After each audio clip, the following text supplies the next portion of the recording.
Alright, we are here with another video segment under the boxing source. Sure to check out the show Sunday, 7:30 p.m. on the MRN Broadcasting Channel on Blog Talk Radio. And this is a video, talking about, one of the hot topics over the course of the past few days with the aftermath of the fight between Canelo Alvarez and Liam Smith, and this was kind of like hinted at through the last show. And this is in reference to the potential fight between Golovkin and Saul Canelo Alvarez, and the talk from Oscar De La Hoya that Oscar and the team from Golden Boy Promotions offered a flat $10 million purse to Gennady Golovkin and his team, and saying that they turned it down. And it seems like within the social media networks that there's some people that aren't buying this thing with Oscar De La Hoya and this $10 million offer. Now, whether Oscar De La Hoya made that offer or not is up for debate. I was kind of like leaning towards that he didn't really do that because, this is, a promoter. And you know how a lot of promoters say things that, may not be true and things like that. But when you're dealing with a promoter like Oscar De La Hoya that's trying to talk with another promoter in Tom Loeffler, you're going to get a lot of rumors and things that, may not be true. But here the overall topic is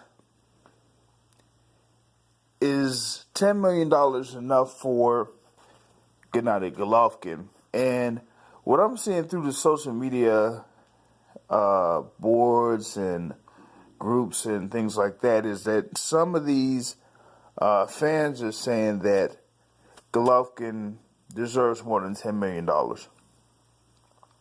And my question to that is, if he is worth more than $10 million, then what exactly should his purse be? And the reason why I ask that is because you're talking about a fighter who, up until August, his highest grossing fight was around $2 million. So you have a middleweight that is a middleweight champion that's, around 33, 34 years old, that up until that point only had his highest purse at $2 million.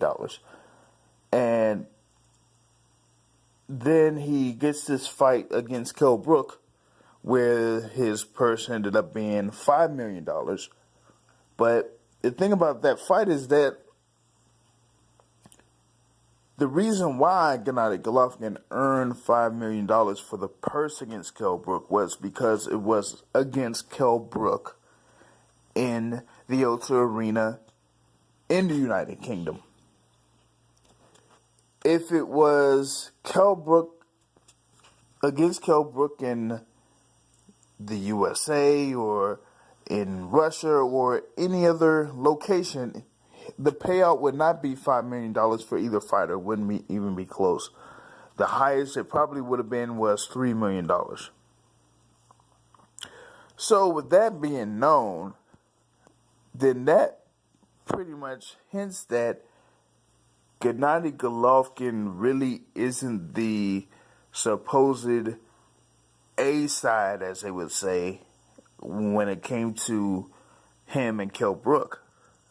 Because if he was the A-side, he would be getting a significant majority of the money in that particular case.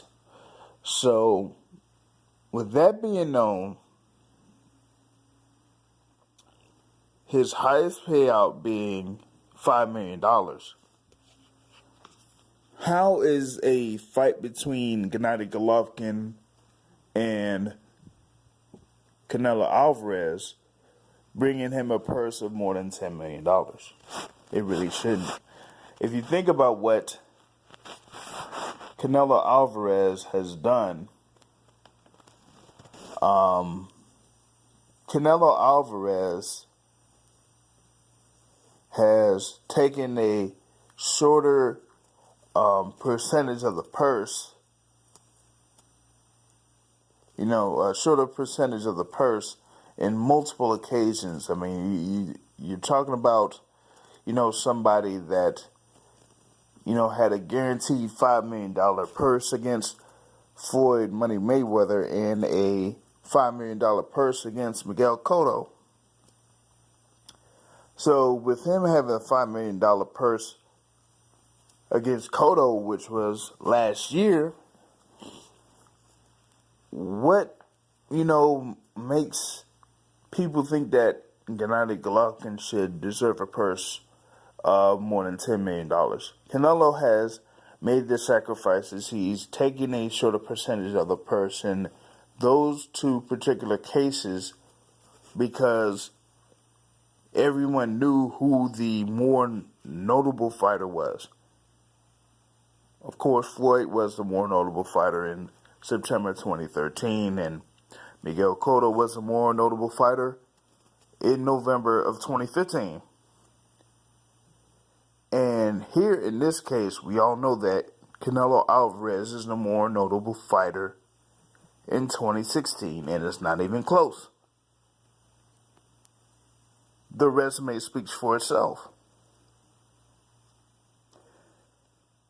Canelo Alvarez has, as you know, fought Floyd Mayweather, he's fought Miguel Cotto, he's fought Austin Trout, he's fought Shane Mosley, he's fought Erislandy Lara, he's fought James Kirkland,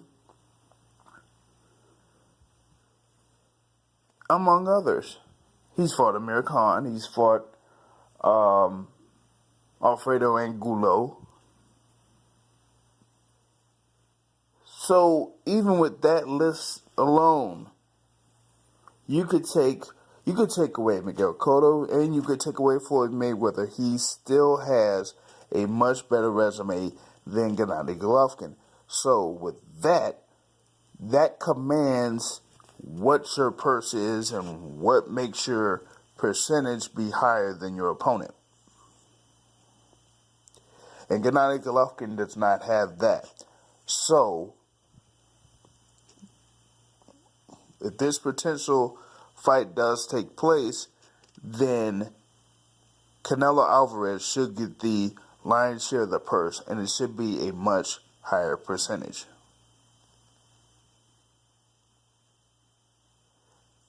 I mean, going back here to this Miguel Cotto and Canelo Alvarez purse, $20 million total,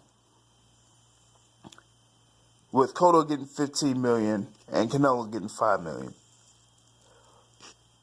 Cotto got 75% of the purse, with Canelo getting 25%. So if Canelo was able to take that risk just to get the fight with Miguel Cotto, why can't Gennady Golovkin take that risk when it comes to Canelo Alvarez? Doesn't make much sense. And one more thing here in this potential Gennady Golovkin-Canelo Alvarez fight. Some people are saying that the potential earnings for this fight would be around $100 million. And that really can't, I don't see how that could be the case when the Cotto-Canelo fight didn't gross $100 million. It was half of that. So if you have something that grows $50 million after the total purse was $20 million with two fighters that are bigger than Gennady Golovkin, much bigger than Gennady Golovkin, much more popular than Gennady Golovkin, what would make somebody think that a fight between Gennady Golovkin and Canelo Alvarez would garner $100 million in total profits? I would like to see if somebody could really explain that. But in the meantime, overall point, Gennady Golovkin, $10 million, that should be enough. I don't see why it shouldn't be anything more than that, or actually, it should be lucky that it is at $10 million. So, if that offer was true, and Tom Loeffler and Gennady Golovkin passed on it, then that shows a lot about that team there. Got anything to say? Drop it in the comments. Check out the show Sundays, 7:30 p.m. Blog Talk Radio.